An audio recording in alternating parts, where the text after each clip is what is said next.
Muito boa tarde, estamos aqui na Primer TV iniciando o programa Faça Acontecer. Se você, assim como eu, também é apaixonado por educação, bem-estar e coaching, seja muito bem-vindo. Esse programa também é seu. Eu sou André Santos, estamos também aí pelo Facebook TV Primer e também pelo site primertv.com.br.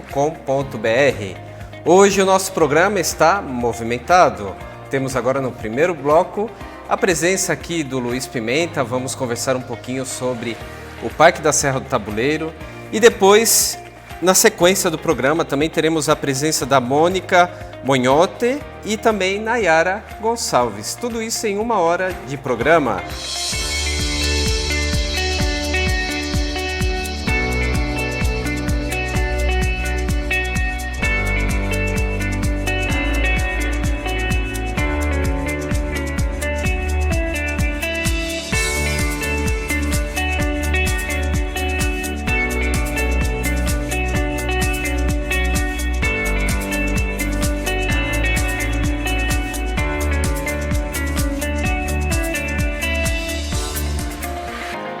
Programa Faça Acontecer, Educação, Bem-Estar e Coaching é aqui.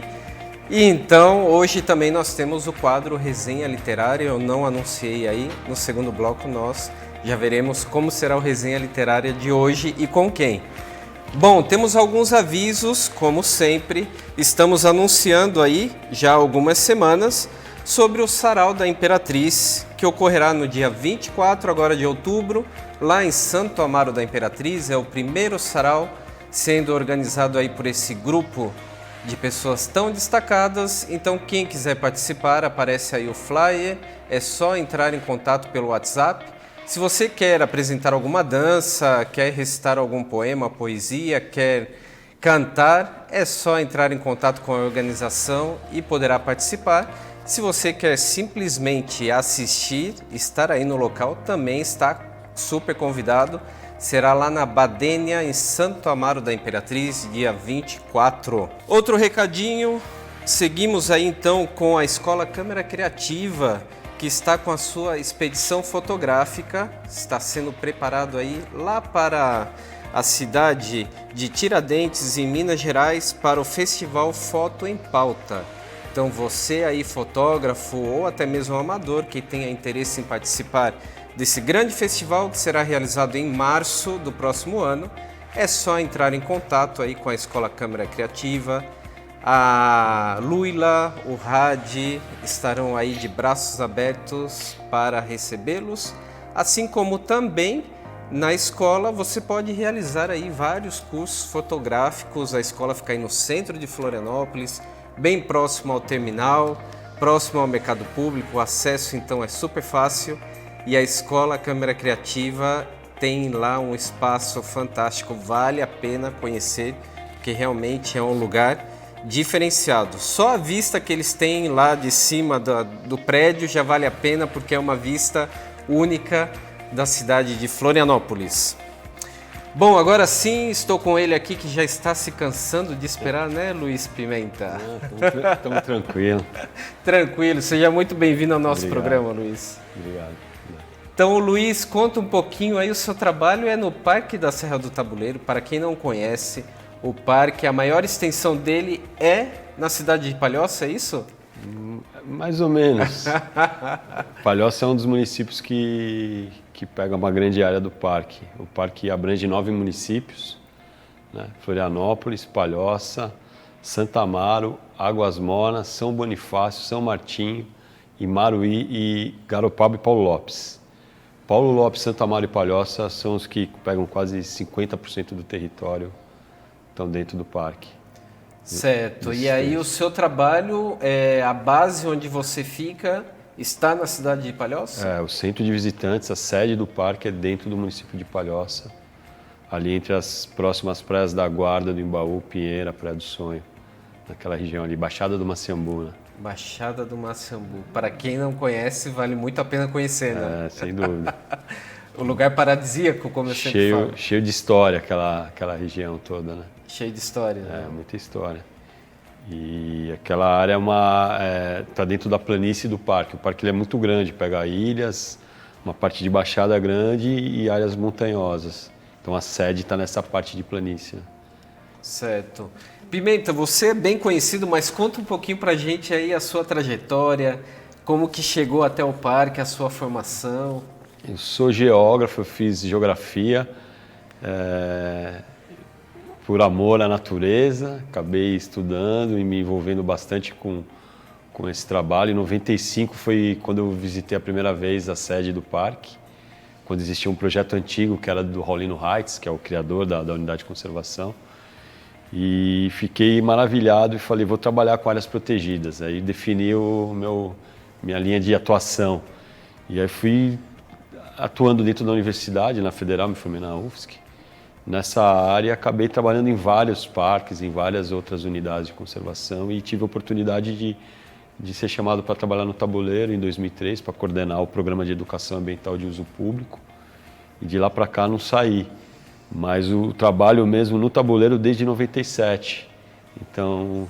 Mais de 20 anos. São mais de 20 anos de atuação lá no parque. Aí depois fiz mestrado, fiz doutorado, aí meu doutorado também foi no Tabuleiro. E trabalhei com a parte do patrimônio arqueológico, geológico, né, as riquezas naturais que a gente tem ali, fazendo os mapeamentos temáticos, né, da região, os estudos, os diagnósticos. E nesses 20 anos a gente fez muito trabalho lá dentro, né, com mapeamento de trilhas, inventário de fauna, de flora, a gente acompanhou muitas pesquisas, né. Eu falo a gente porque o grupo sempre teve um grupo grande associado, né? Sim. A gente não trabalha sozinho. E até para fazer esse tipo de ação tem que ser em cooperação com vários entes, várias pessoas. Ninguém consegue fazer sozinho, né? Mas aí a trajetória está aí. Meu foco é, além do Tabuleiro, eu trabalho na área de proteção ambiental da Baleia Franca nesse momento, que é uma área que tem sobreposição com o parque, que também é uma outra unidade de conservação federal. E estou trabalhando num projeto no sul do estado que é o Geoparque. Eu estou coordenando o Comitê Científico Educativo. A gente está tentando tombar essa área pela Unesco, uma área lá na região do Aparados da Serra também. Então estou bem envolvido com o território centro-sul aqui de Santa Catarina.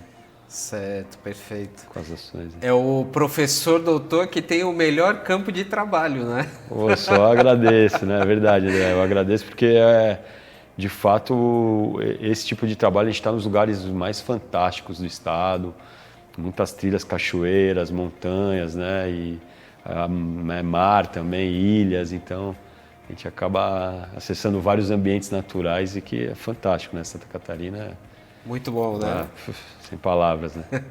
Pimenta, e como que funciona aí o centro de atendimento? Então, por exemplo, se eu tenho um colégio, quero levar os alunos, como que é feito esse procedimento? O parque lá, a gente atende de quarta a domingo, das 9 às 16 horas, e atende todos os tipos de público, eu até brinco, né, de 0 a 99 anos.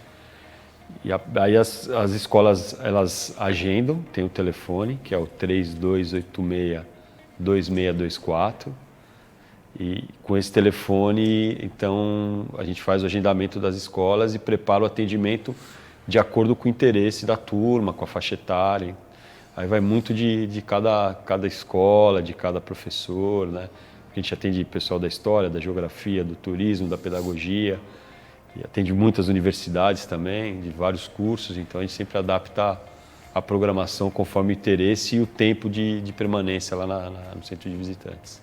E lá no centro de visitantes, o que podemos esperar para quem não conhece? Então, lá a gente tem, hoje nós estamos com 3 trilhas, que tem a trilha da Restinga do Maciambu, que é a trilha principal, tem uma estrutura, que é um centro, né, uma estrutura física que tem um pequeno museu em andamento lá, que a gente está desenvolvendo um projeto, com o Samuel, que é um jovem que apareceu lá esse ano. Que estará no programa no próximo mês. Vai aparecer, então quem não vale a pena ver a história do Samuel.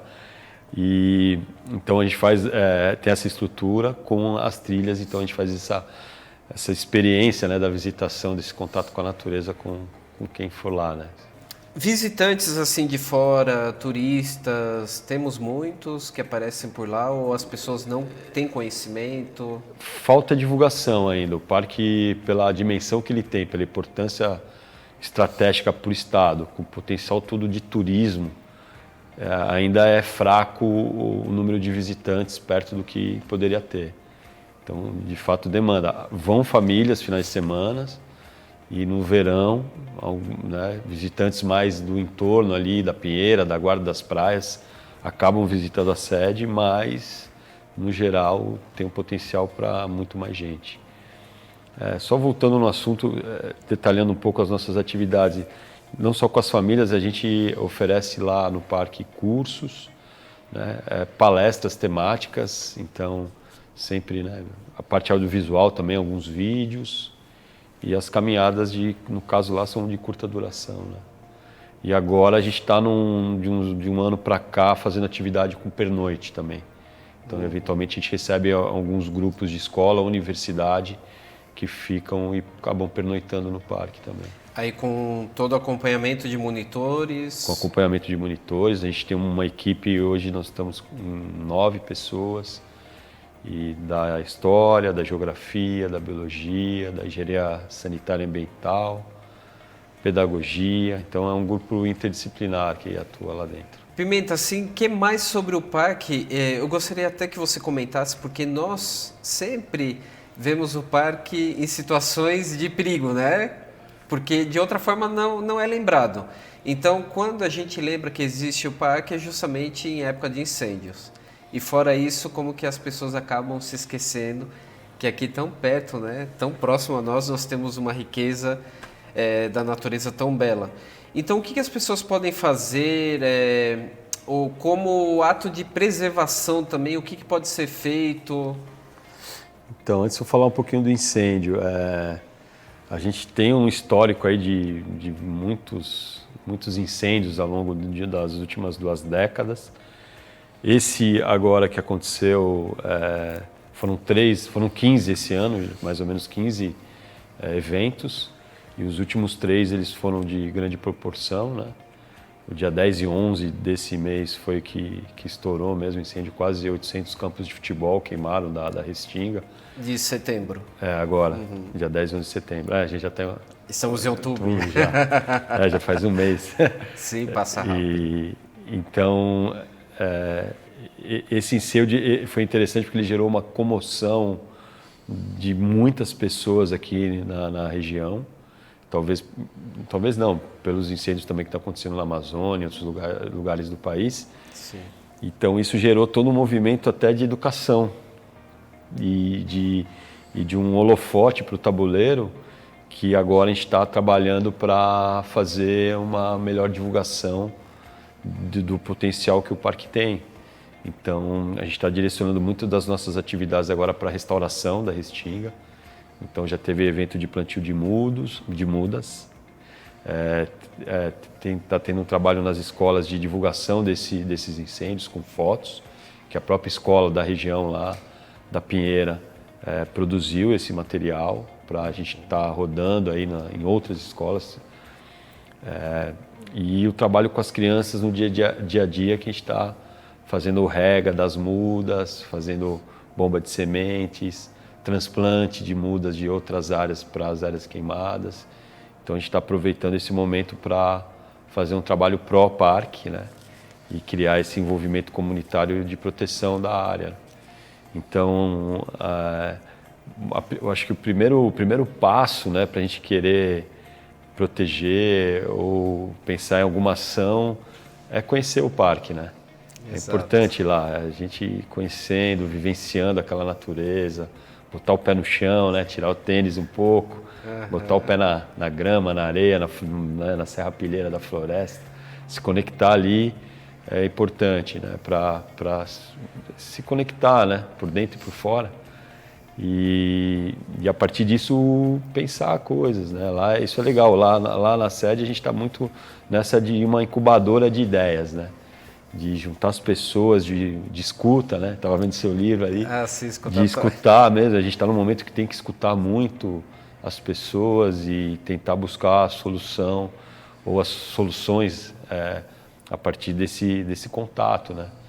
Então, chegando lá na sede já é um primeiro passo, né? Quem não conhece, ir lá para ver o trabalho, entender a dimensão do parque, entender todos os ambientes, conhecer outras áreas também, para ir se integrando a esse território e podendo ajudar, porque tem muitas ideias boas, muitas vezes no entorno, eu até falo bastante, né? O tabuleiro, como abrange 9 municípios, né?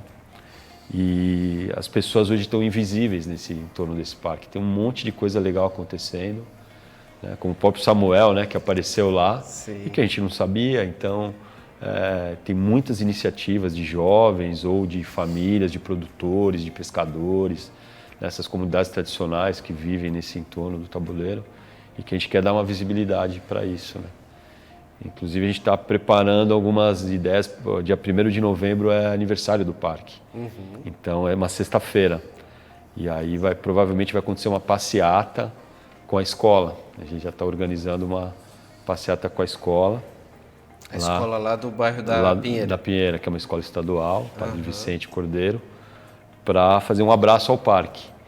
Depois do dia 2 e 3, que é sábado e domingo, hoje a gente estava conversando, provavelmente a gente vai fazer uma feira, a primeira feira sustentável do parque, de sustentabilidade. A gente vai convidar algumas pessoas que a gente conhece, que estão aqui hoje, que ou produzem orgânicos, ou os operadores de ecoturismo do parque, né, que vivem aqui em Santo Amaro. A gente vai fazer o convite para várias pessoas para começar uma mobilização e criar um movimento dentro da sede para apresentar produtos, serviços, trabalhar com feira de trocas, enfim, porque tem muita coisa que a gente não está enxergando, né?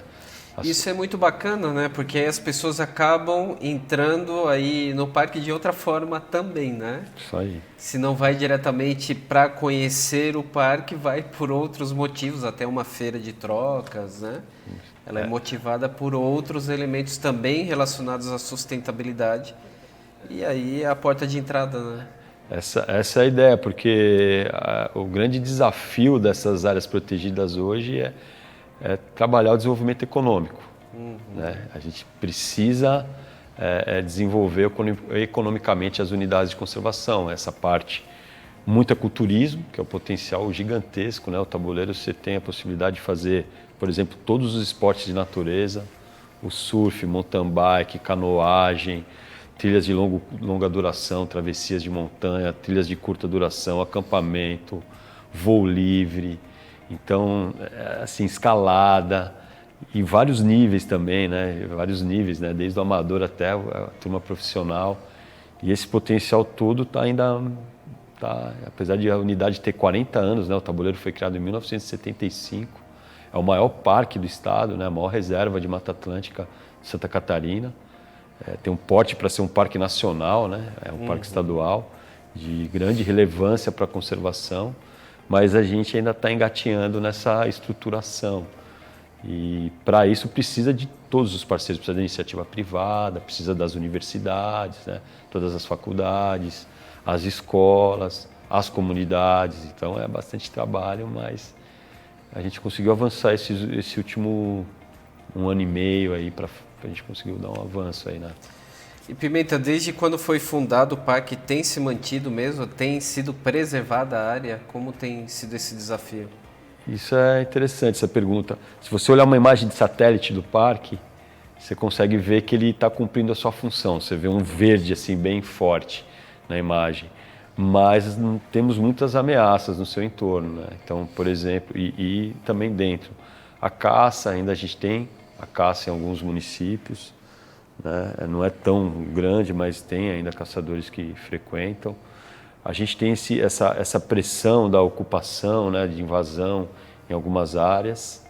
A gente tem um problema que é da regularização fundiária, então o parque foi criado e muitas terras, principalmente na borda do parque, não foram regularizadas e agora, do final do ano para cá, o Instituto de Meio Ambiente de Santa Catarina criou um programa para regularização fundiária, então começaram a comprar as terras, né? Demorou um pouco, mas agora também saiu, então a questão positiva, mas que ainda traz um peso muito grande essas comunidades que foram atingidas pelo tabuleiro. Mas tem tudo isso aí a ser feito, né, desse trabalho. Acredito que essa ameaça do urbano entrando aí é uma das maiores, né? É uma das maiores. A pressão é bem grande, principalmente no litoral, né? Tem uma demanda forte aí do setor imobiliário, porque tem, né? Assim, as cidades elas têm que crescer, de fato. Sim. mas é o nosso desafio não é aqui, né, da Palhoça, nem é o desafio no Brasil, é como tornar as cidades realmente mais integradas, né, mais sustentáveis, principalmente a zona costeira, que é muito sensível, áreas úmidas, áreas que inundam, né, que são vulneráveis a essa parte de erosão costeira. Então é como você conciliar a conservação com esse desenvolvimento urbano, né? E o parque ele tem essa pressão, principalmente no município de Palhoça, Sim, né? que tem essa demanda, né, de expansão urbana. Muito bem, Pimenta, estamos terminando já aqui o nosso bloco. Eu gostaria que você deixasse aí uma breve mensagem ao nosso telespectador. A mensagem é que a gente está num momento de união, né? Que a gente tem que unir as pessoas, os povos, para que a gente consiga avançar nessas ações de conservação e também de conexão com a natureza, né? De poder usufruir, né, desse espaço que está aqui, que é nosso, né? Espaço público, né? Das águas termais, das praias, dos rios. Então, que as pessoas venham visitar o parque e aproveitem ao máximo, com consciência e com respeito à natureza e às pessoas que ali vivem, né? Isso aí. Fica aí então o convite, o nosso agradecimento pela sua presença aqui no programa. Obrigado, André. Agradeço. Porque você também é uma pessoa que faz acontecer. Valeu. E por isso foi convidado a vir aqui ao programa. Muito obrigado, André. Até a próxima, hein? Já fica o convite para uma próxima participação. Valeu. E nós obrigado. já voltaremos, aí vamos falar um pouquinho também sobre um evento que vai ocorrer aqui na Grande Florianópolis. Não sai daí.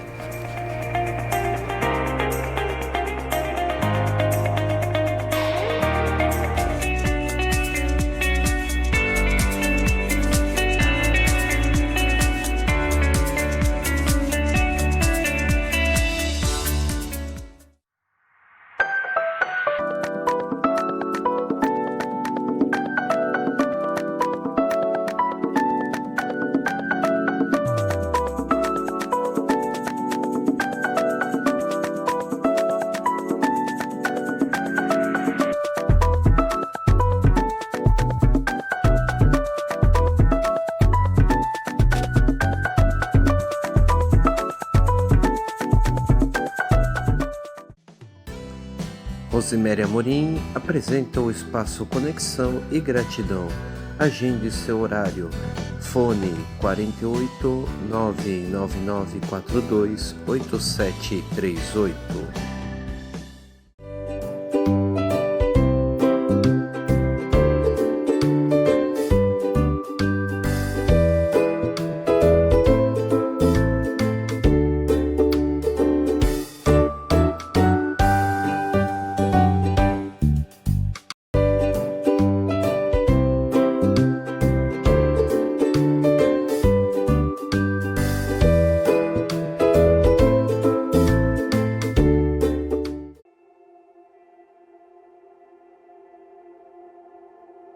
Qual é o seu tempo de exposição? Tão importante quanto o tempo, talvez seja medir a luz de cada momento. Perceber a luz é um dom, porque é com ela que se escreve a vida. Basta deixar a luz entrar. Aos poucos, você percebe seu papel. E cada um de nós tem um papel diferente, uma sensibilidade diferente, mas o mesmo propósito. Não importa se uns estão mais avançados do que outros, até porque alguns nem começaram a expor o seu tempo ainda. O caminho é um só, de aprendizagem. Aprender a encarar desafios, a superar os medos, aprender que a felicidade é uma questão de foco e que, independente do tempo de exposição, a sua luz foi eternizada. Câmara Criativa, Escola de Fotografia.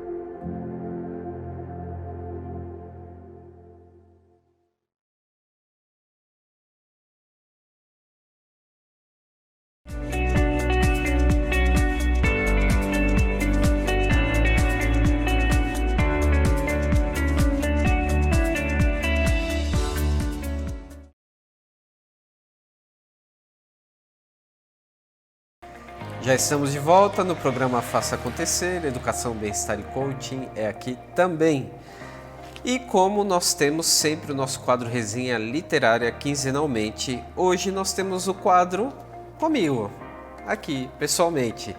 Vou comentar um pouquinho então sobre o livro Educação e Terapias em Ação, Técnicas e Relatos de Experiência. Eu organizei este livro, aí os nossos telespectadores, você tem acompanhado o nosso programa.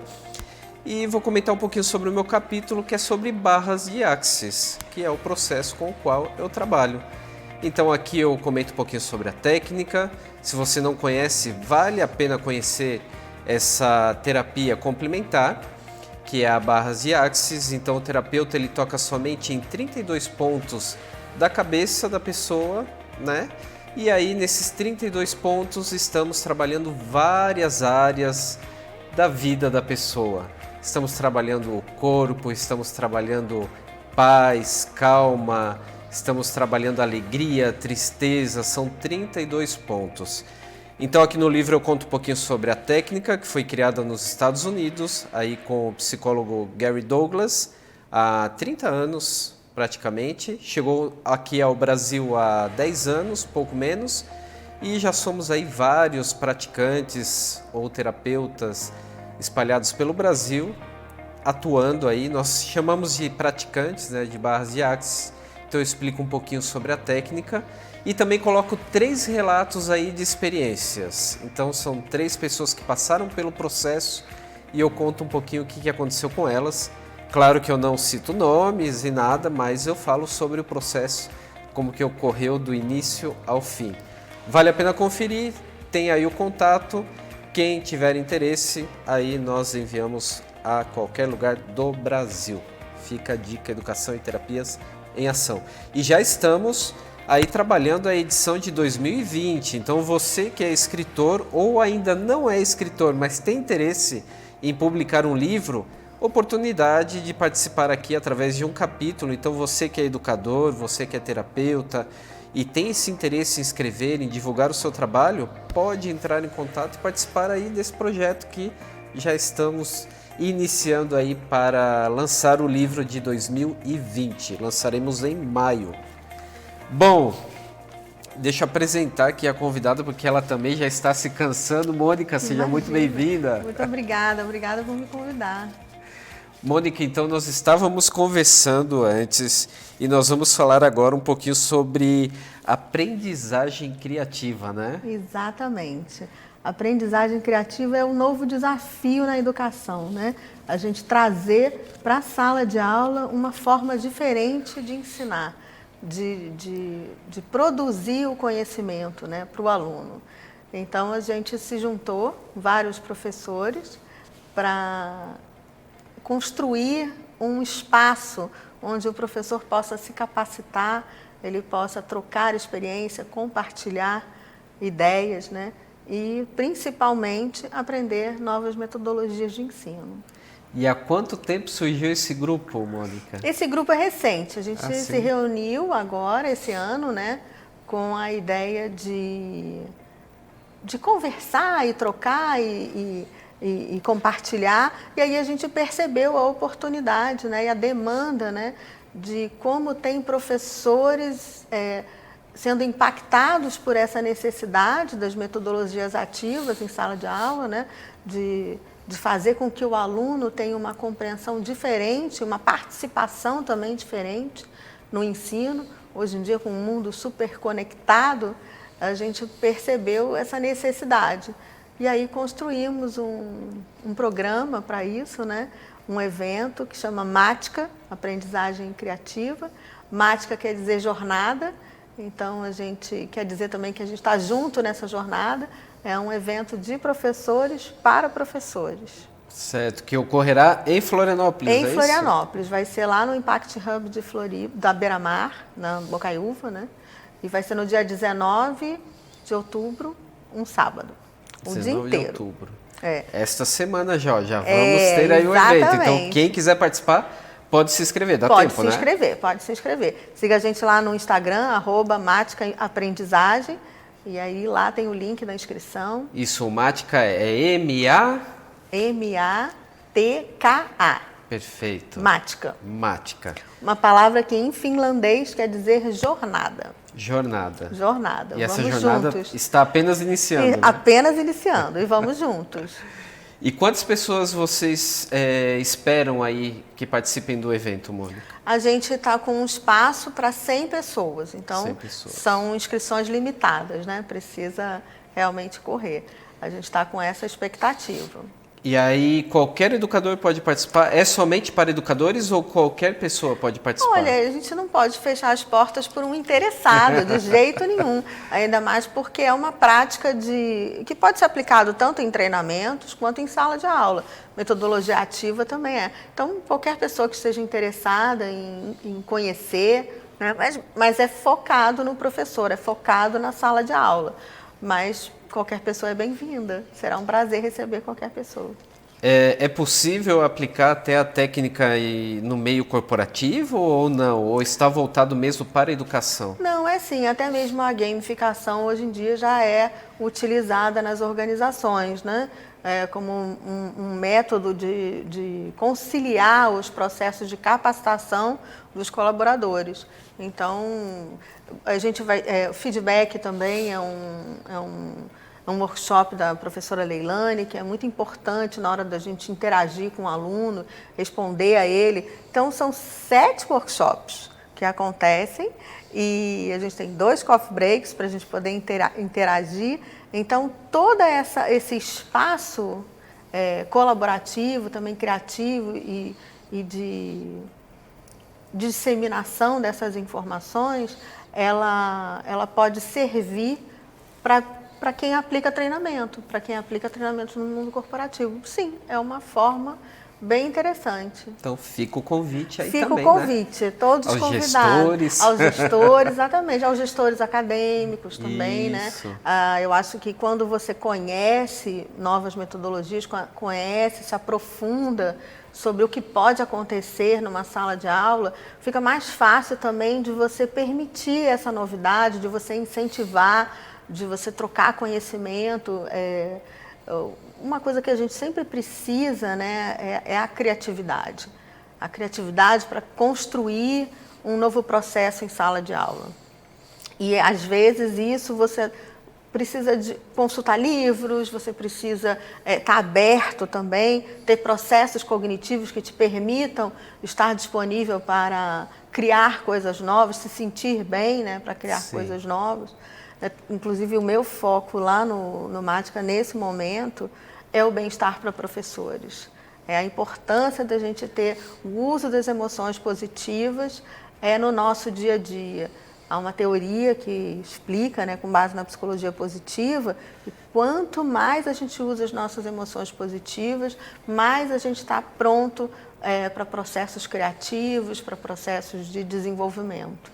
E o socioemocional vem chegando muito forte, né, Mônica? Vem. Nós já tivemos aqui a presença há poucas semanas da professora Luana Speck também, estivemos comentando aí sobre educação socioemocional. Exatamente. O próximo ano aí as escolas também terão esse desafio de modo mais forte, né? Que bom, que bom. Eu acho que isso é muito importante. A gente começa a perceber que sem isso a caminhada da educação ela estava sofrendo um revés. Sim. Né? Eu trabalhei durante muitos anos com o primeiro emprego de muitos profissionais trabalhando na área de atendimento a clientes, mais de 20 anos fazendo isso, e a gente vê a dificuldade.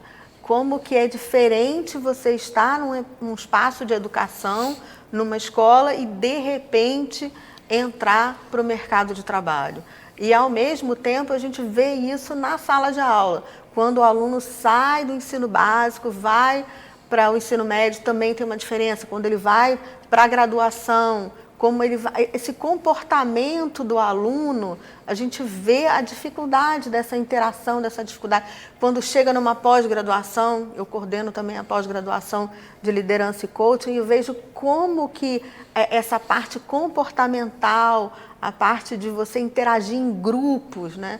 Sou uma estudiosa da liderança, né? Então não tem como você pensar em liderança sem pensar em grupo. E hoje em dia as pessoas precisam desse direcionamento, desse impulso para trabalhar em grupo. Então nada melhor do que você estar num ambiente seguro, que é uma sala de aula, né? Um ambiente em que você pode ali, o professor é capacitado cada vez mais para desenvolver você não só em conteúdo, mas desenvolver você para essas outras competências, né? Dizem que o Fórum Econômico Mundial diz que a primeira competência que você tem que ter é resolução de problema. E para você aprender a resolver um problema, não é só uma questão de matemática, mas existem outras dinâmicas que você precisa fazer. Então, imagina construir um processo de educação onde você, a todo momento, está incentivando o aluno a resolver um problema. E se você faz isso através de jogos ou cria uma estrutura que a gente chama de gamificação, né? Em que ele, como se a cada aula dele fosse um nível que ele vai ganhando pontos, ou ele vai construindo ali a história dele. Quando você faz isso, você prepara o aluno para ele se relacionar bem, para ele saber se posicionar. Então, tudo isso vai construindo o aluno para que ele tanto atinja o mercado de trabalho ou que ele empreenda, né? Que ele seja o próprio negócio. E isso também é muito importante. Afinal, na vida nós estamos todos os dias solucionando problemas, exatamente. Não é? E às vezes com uma certa dificuldade, às vezes não sabendo lidar com a frustração, às vezes não sabendo lidar com o limite de tempo. Então, isso extravasa para uma ansiedade, extravasa para uma tristeza, e não é isso que a gente precisa, né? Então, quando a gente cria ambientes para a gente praticar isso num ambiente que a gente chama de seguro, né, a sala de aula, a gente proporciona essa aprendizagem. Tem uma autora num livro bem recente, eu acho que, não sei se você já ouviu falar, do Mindset, que é a professora Carol Dweck. Então, ela fala muito sobre isso, sobre o quanto a gente precisa dar à criança a oportunidade de desenvolver habilidades também na sala de aula. Eu já vi algumas entrevistas dela e ela fala isso, da gente colocar aquele desafio com um grau um pouquinho maior. Por quê? Porque ali é o lugar onde ela pode ter uma ajuda, né? Ter uma oportunidade de aprendizagem diferente, né? Então, a aprendizagem é o que tem me movido, assim, e fazer com que a pessoa se sinta bem aonde ela está aprendendo. Isso é o fantástico. Porque você fala também de bem-estar, né? Exato. A psicologia positiva, ela veio com essa bagagem também, né? Começou com o conceito de felicidade, mas a gente agora já vê o Martin Seligman mudando isso para falar da teoria do bem-estar. E o primeiro ponto são emoções positivas, né? Quando a gente fala esse artifício da gamificação na educação também, a gente fala de diversão. Diversão é uma emoção positiva. Então, se você tiver um momento de diversão no seu processo, você vai estar contribuindo para um incentivo da melhoria do seu processo cognitivo. Tudo voltado para você estar bem nos momentos difíceis. Professora Mônica, o tempo passa super rápido aqui. Passa muito rápido. Já fica o convite para que volte ao programa, especialmente depois do evento, para contar como que foi. Com certeza. E o convite também aqui que não poderá ser recusado para que participe do quadro Resenha Literária, porque a professora também é escritora, ela tem um livro, então em breve teremos o quadro Resenha Literária com a professora Mônica. Será certo? Um prazer, muito obrigada. Obrigado pela presença, reforçando então o evento será dia 19 de outubro. Dia 19 de outubro, começa às 8h30 até às 5 horas no Impact Hub, de Floripa. Pode se inscrever, consulta a nossa rede social, @Mática Aprendizagem no Instagram, e lá tem um link de inscrição. Está aparecendo o seu telefone também, aí as pessoas entrarão em contato. Por favor. Professora, muito obrigado. Eu que agradeço. Já retornaremos aí no terceiro bloco, vamos falar sobre aí processos corporativos e também traremos o tema da gamificação. Nayara vai se preparando já para falar sobre isso. Já voltaremos.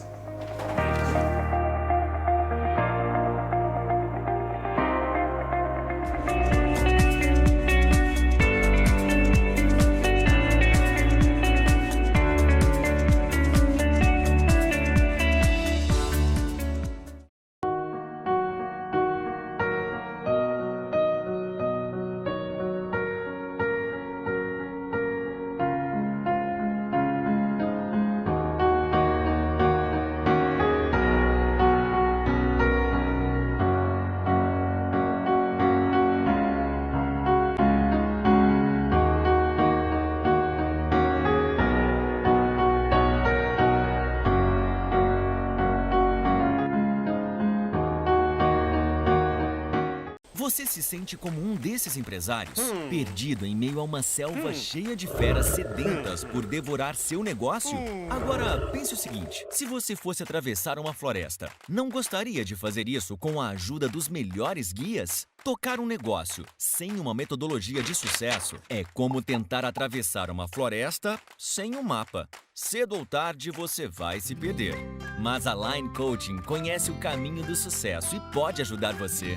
Ao longo de quase 2 décadas, já trabalhamos com dezenas de milhares de empresários, transformando empresas desorganizadas em modelos de negócio precisos e eficazes. Você aprenderá os 12 passos usados nas melhores empresas do mundo e poderá aplicá-los imediatamente no seu negócio, alcançando resultados imediatos, além de mudanças a longo prazo. Line Coaching. Acesse agora mesmo o site e obtenha as coordenadas para assumir o controle do seu negócio.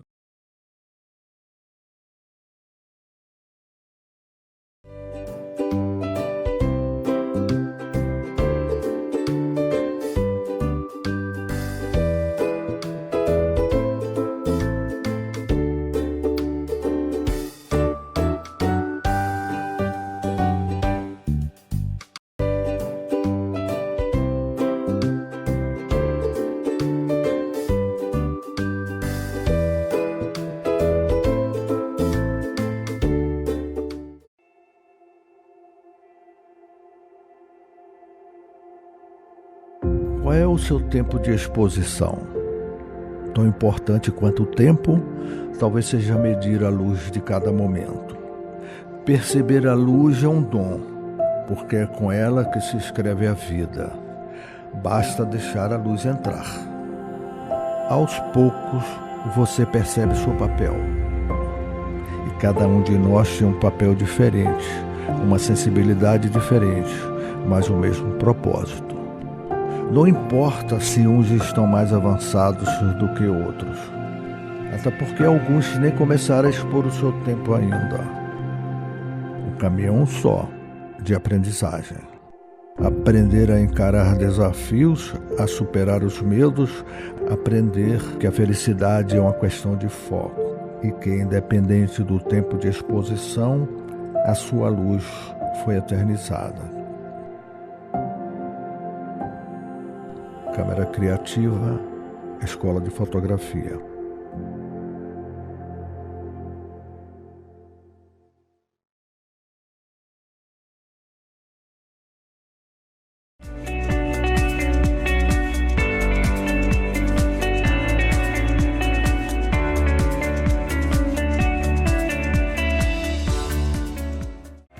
Estamos de volta no último bloco, o programa Faça Acontecer, Educação, Bem-Estar e Coaching aqui também. E agora então nós temos aqui a presença de Nayara Gonçalves e vamos falar sobre os processos corporativos. Nayara, seja muito bem-vinda. Obrigada, André, pelo convite. Estou feliz de estar aqui compartilhando um pouco, né, das minhas experiências na área de empresas no geral, assim, né? Perfeito. Aí com Nayara nos conhecemos em um curso da Line Coach, não foi? Isso mesmo. O curso aí de Mindset Leader. Terminamos aí a semana passada o curso e recebemos aí a Nayara como a nossa grande líder aí de todo o grupo. Então estamos a comando da Nayara agora. E hoje nós vamos falar então, Nayara, um pouquinho sobre a empresa que você trabalha e como ocorrem os processos corporativos. Certo. Eu vou falar um pouquinho da minha formação, né? Eu sou designer de produto, então eu recebi o convite, né? Na verdade, um desafio de assumir uma área comercial, então... E, na verdade, não era só área comercial, então eu tinha que estruturar, fazer alguns processos e tudo mais. E eu acabei conciliando até o início do curso do Mindset Leader, né? Então, a agência que eu atuo atualmente é a Hub Criação. Então, ela está nesse processo de mudança de mindset, já faz alguns 3 anos, a agência já tem 29 anos de mercado, então ela está nessa pegada mais de marketing digital e ela tem uma história bem de marketing tradicional, né? Uhum. Então, meu desafio foi justamente implementar processos, então conciliou muito com o aprendizado no coach, né? Então, foi super importante. Então, meu primeiro desafio, minha primeira entrega foi o mapa estratégico, então foi super interessante. Então, eu acabei fazendo de uma forma diferente, eu apliquei algumas ferramentas como Design Thinking, até para ser mais dinâmico com a diretoria. Então, foi minha primeira entrega e com sucesso. O Design Thinking, como funciona, Nayara? Então, o Design Thinking ele é uma ferramenta para designers, principalmente aplicado não só nas empresas, mas é um processo criativo. Então, ele é colaborativo, né? Eu, de certa forma, eu fui mais uma facilitadora do que eu não implementei processos ainda, porque eles estão sendo... A gente fez ações, né, a partir de um mapa estratégico, não deixa de ser um mapa figurativo das decisões da empresa. Então, ela está passando por alguns processos, né? Então é bem importante verificar de uma forma mais 360, assim, né? De uma forma também mais dinâmica e divertida, né? Sim, é como gamificação, né? Tipo uma gamificação. Uhum. É tipo uma gamificação. Que falávamos aí no bloco anterior. Isso. Com a professora Mônica. Nayara, você comentava algo do marketing tradicional, né? E essa mudança, no seu ponto de vista, como que isso está ocorrendo hoje? É algo híbrido, né? Que tem essa mistura? Você acredita que ainda teremos muitas modificações? Qual é o seu modo de ver aí sobre o marketing? Então, eu acho que o mercado mudou muito, né? Então, as agências também tiveram que se ressignificar, eu aprendi essa palavra bonita no coach, né? E se moldar também com o mercado, né? Então, cada vez mais, existe mais empresas, né? As informações estão muito mais fáceis, de fácil acesso às pessoas, né? Então, encontramos várias empresas de marketing digital, até especialistas em marketing digitais, né? E a nossa agência, na verdade, ela é especialista em marketing online e offline. Então, ela não deixou... Ela tem toda uma história, né? Do marketing tradicional, então a gente dá uma sinergia no digital e no marketing tradicional. Uhum. Aí o tradicional, então, seria? O marketing de publicidade no geral, né? Mídias e tudo mais, assim. Mas o grande forte, eu acho que as empresas, elas vêm com mais... Elas veem resultado mais rápido no marketing digital, né? Então, acho que o alcance é maior e também a questão do custo, né? Custo-benefício. Então, acho que é muito melhor para as empresas hoje. O tradicional, ele continua marcando ainda, né? A pessoa, ela continua sendo vista através, de certa forma, pelo marketing tradicional, né? Isso, eu acho que o marketing, ele tem que ser, para ser bem efetivo, a gente fala que é um marketing integrado. Eu acho que é unir várias ações, né? Tanto o marketing tradicional quanto o marketing digital. E ele vai ser melhor dependendo das necessidades da empresa, do perfil do público. Então, assim, tem que se adequar para cada tipo de empresa, né? Certo. Não dá para rotular, assim, né? Mas eu acho que existem várias estratégias aí no mercado, pensando justamente na melhor forma de obter melhores resultados. Nayara, até com essas mudanças que a gente tem aí no nosso dia a dia, cada vez mais rápido, né? Toda a forma de informação que recebemos. No ambiente corporativo, nós vemos que muitas empresas mantêm ainda o seu tradicional, né? Até pelo tipo de missão, até pelo tipo de produto. A empresa que você trabalha, como é e qual é a tua visão com relação a isso? Porque a gente sabe que muitas empresas que trabalham, né, diretamente com marketing digital ou até com produtos tecnológicos, elas têm aí os seus diferenciais, né, com relação a outras empresas do mercado. Flexibilidade de trabalho, home office. Então, qual é a tua visão com relação a isso? Então, eu posso dizer que eu sou uma privilegiada, porque a minha agência, minha empresa é super inovadora, apesar de ter 29 anos de mercado. Então, eu entrei faz pouco tempo, né? Então, eu estou na parte de planejamento. Então, planejar e implementar processos numa empresa que tem 29 anos de mercado não é muito fácil, né? Ainda mais liderar pessoas um pouco mais maduras do que eu também é um desafio. E na minha agência, eles são super abertos, assim, os diretores são super abertos, e isso é bom, porque inovar não é necessariamente só colocar tecnologias novas, né? Essa transformação digital, mas implementar processos também é importante para ter mais organização, alinhamento de tarefas, né? E ter mais performance. E dicas, assim, para quem tem dificuldade na inovação? A pessoa aí tem uma empresa, ela não consegue inovar. Você teria alguma dica com relação a isso? Eu acho bem complicado as empresas que são resistentes à mudança, né? Eu acho que nós vivemos um mundo cada vez mais volútil assim, de mudanças, né? Então, eu acho que tem que ser sempre aberto a mudanças, né? Eu acho que a minha dica é sempre aceitar, ouvir os seus colaboradores, acho que é uma forma super importante, né? E tá sempre inovando, eu acho que também buscar sempre conhecimento, né, que para ter o diferencial. Até no começo você comentava algo sobre o mapa estratégico da empresa na qual você trabalha. Esse mapa ele foi construído também com os colaboradores?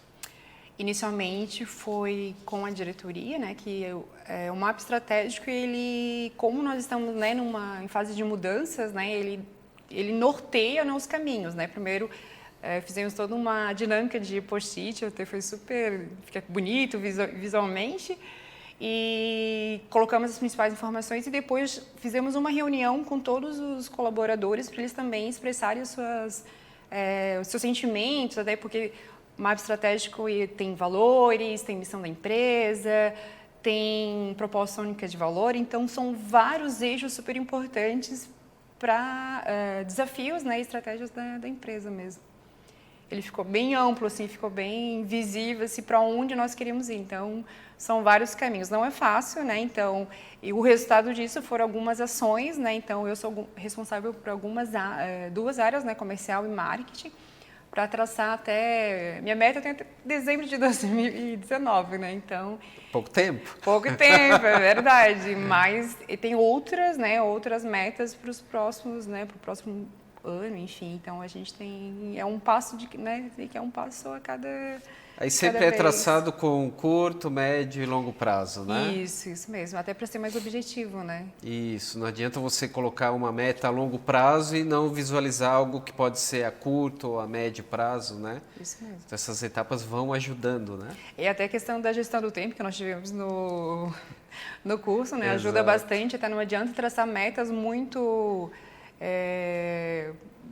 longas, né? Então a gente tem que ter metas de curto, médio e longo prazo para realmente medir essa eficiência desses objetivos, se está dando certo ou não. E não tem problema errar, né? Se errar, tem tempo ainda de refazer e colocar um objetivo um pouco mais, um período de tempo um pouco mais longo. O importante é isso, né? O mapa estratégico ele não é algo fechado, né?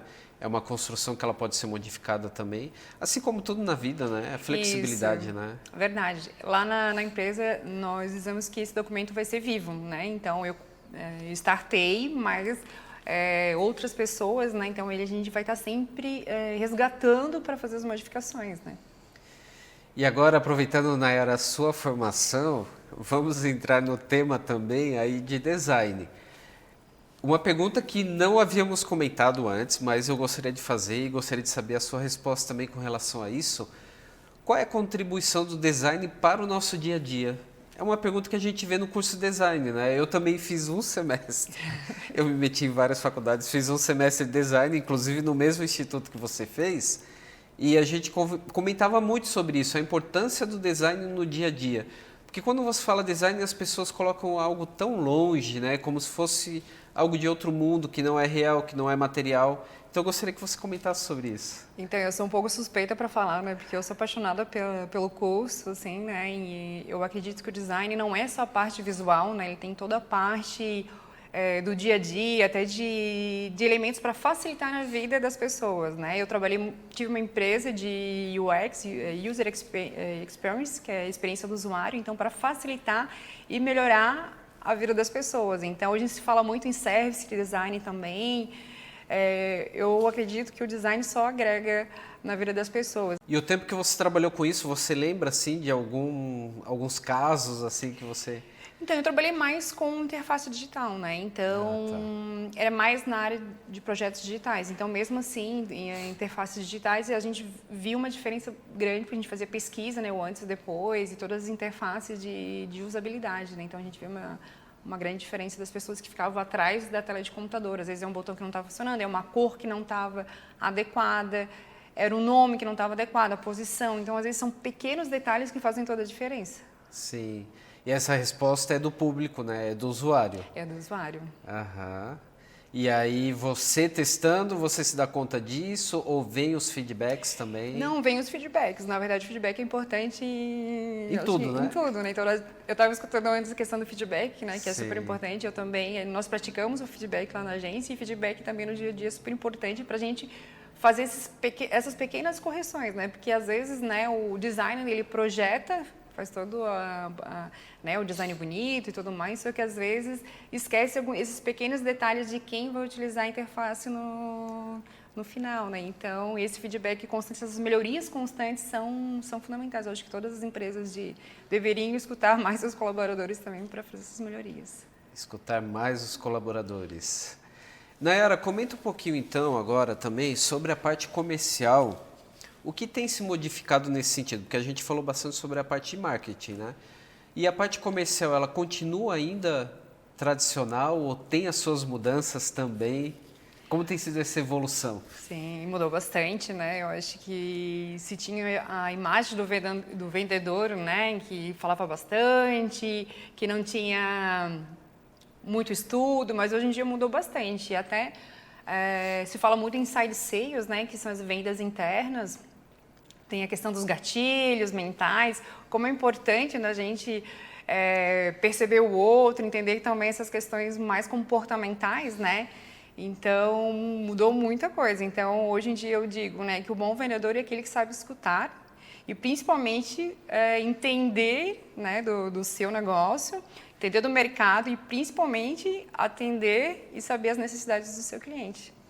Escutar, ó, escutatória de novo. Já é a segunda vez que sai nesse programa hoje a palavra escutatória. Temos o livro Escutatória aí, que são dicas de como escutar mais e melhor. Isso é bom. E isso em todas as áreas, não é, Nayara? Acredito que todo o nosso bate-papo aqui que nós estamos tendo, aí esteve linkado a isso, de escutar, né? Porque os processos corporativos, eles ocorrem através da escuta, não é? Com certeza. Certo. Nayara, gostaria que você deixasse aí uma mensagem, então, ao nosso telespectador com relação ao mundo corporativo. Bom, uma mensagem, espero que as empresas sempre, né, tentem se ressignificar, né, inovar é super importante e fiquem de olho no mercado, né, porque tem sempre coisas novas, né? E a gente tem que sempre se aprimorar e não deixe de escutar os seus colaboradores. É isso. Excelente, então. Então, nós queremos encerrar o nosso programa. Quero agradecer especialmente ao Sebastião da Cruz, que é o nosso grande artista lá de Santo Amaro da Imperatriz. Ele quem pinta as telas aqui que compõem o nosso cenário. Essas telas que fazem parte do acervo Santo Amaro Antiga, que são fotos aí, o Sebastião pinta através de fotos antigas lá da cidade de Santo Amaro e fica esse trabalho belíssimo. Quem quiser visitar aí o acervo do Sebastião da Cruz, é só entrar em contato com o telefone da nossa produção, ou e-mail, ou até mesmo ir até Santo Amaro da Imperatriz, porque lá todos conhecem o Sebastião da Cruz e ele recebe aí no seu pequeno museu montado aí na sua casa. Bom, quero deixar um forte abraço a todos vocês e na próxima semana nos encontraremos novamente com educação, bem-estar e coaching. Grande abraço, tchau, tchau.